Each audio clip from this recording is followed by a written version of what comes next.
नमस्ते महाराष्ट्र. देशभरात लोकसभा विधानसभा निवडणुकांचा बोलबाला सुरू आहे. सत्ताधारी विरोधकांच्या आरोप प्रत्यारोपांच्या फैरी झडत आहेत. उद्धव ठाकरे आणि भाजप यांच्यामधील युतीला जेव्हा सुरुंग लागला तेव्हापासून या दोघांमधील कटुता काही केल्या कमी होताना दिसत नाही आहे. आता तर लोकसभा विधानसभा निवडणुका काही महिन्यांवर येऊन ठेवल्या असताना भाजपनं उद्धव ठाकरेंना पुन्हा एकदा डिवचले. गृहमंत्री अमित शहा यांनी ठाकरेंच्या घराणेशाहीवर बोट ठेवले. एका वृत्तवाहिनीच्या मुलाखतीत अमित शहा यांनी उद्धव ठाकरेंना टार्गेट केलं. आपला मुलगा मुख्यमंत्री व्हावा असं उद्धव ठाकरेंना वाटतं. तसंच घराणेशाहीवाले हे सत्तेच्या स्वार्थासाठी एकत्र आलेत असं टीकास्त्र अमित शहा यांनी इंडिया आघाडीवर सोडलं. उद्धव ठाकरे यांना पुन्हा भाजपसोबत घेणार का या प्रश्नाला उत्तर देताना शहा यांनी जर तरला अर्थ नाही, तुम्ही उगाच वेळ घालवताय असं सांगत एक प्रकारे उद्धव ठाकरेंना युतीचे दरवाजे बंद असल्याचे सूचक वक्तव्य केलं. आता अमित शहांच्या या वक्तव्याला संजय राऊत यांनीही सडेतोड उत्तर दिले. घराणेशाही तर भाजपनेच पोचली आहे. जय शहांना BCCIचं अध्यक्ष कोणत्या आधारे केलं? अमित शहा गृहमंत्री नसते तर जय शहा BCCIमध्ये दिसले असते का?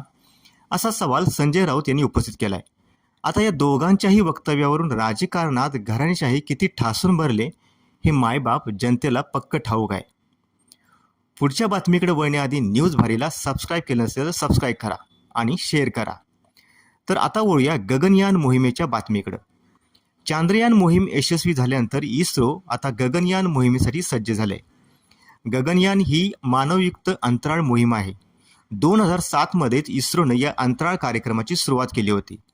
नुकतंच पंतप्रधान नरेंद्र मोदी यांनी गगनयान मोहिमेसाठी पाठवण्यात येणाऱ्या 4 अंतराळवीरांच्या नावांची घोषणा केली. Group captain Prashant Balakrishnan Nair, group captain Ajit Krishnan, group captain Angad Pratap आणि विंग कमांडर शुभांशु शुक्ला या चौघांच्या नावांची घोषणा करत मोदींनी मोहिमेसाठी त्यांना शुभेच्छा दिल्या. 4 दशकानंतर भारतीय अंतराळात जाण्यास सज्ज झाले आहेत. यावेळी वेळ आणि रॉकेट हे आपलं असेल असा विश्वास मोदी यांनी व्यक्त केला आहे. आता आपण बोलू अभिनेता अक्षय कुमार संबंधीच्या बातमीविषयी. लोकसभा निवडणुकीसाठी दिल्लीत आप आणि काँग्रेसमध्ये दिलजमाई झाली आहे. हे एकत्र निवडणूक लढवणार आहेत. त्यामुळे या दोघांना कडवं आव्हान देण्यासाठी भाजप ही जोरदार प्रयत्न करत आहे. दिल्लीतील चांदणी चौक या मतदारसंघातून अभिनेता अक्षय कुमारला उमेदवारी मिळण्याची शक्यता आहे. दिल्लीतील 7 पैकी 5 जागांवर भाजप नवे उमेदवार देणार असल्याचं समजतंय. अक्षय कुमारच्या नावाची चर्चा ही चांदणी चौक मतदारसंघासाठी आहे. भाजपचे काही नेते अक्षयच्या संपर्कात आहेत, मात्र याबाबत अधिकृत घोषणा झालेली नाही. अक्षय कुमार हा पंतप्रधान नरेंद्र मोदींच्या जवळचा मानला जातो. 2019च्या लोकसभा निवडणुकीत त्याने मोदींची मुलाखत घेतली होती. तर या होत्या ट्रेंडिंग अपडेट. अमित शहा आणि संजय राऊत यांची विधानं आणि अक्षय कुमार राजकारणात आला तर आपला खिलाडीपणा दाखवेल की पक्का राजकारण होईल, याबद्दल तुमची मतं आवर्जून नोंदवा. जय महाराष्ट्र.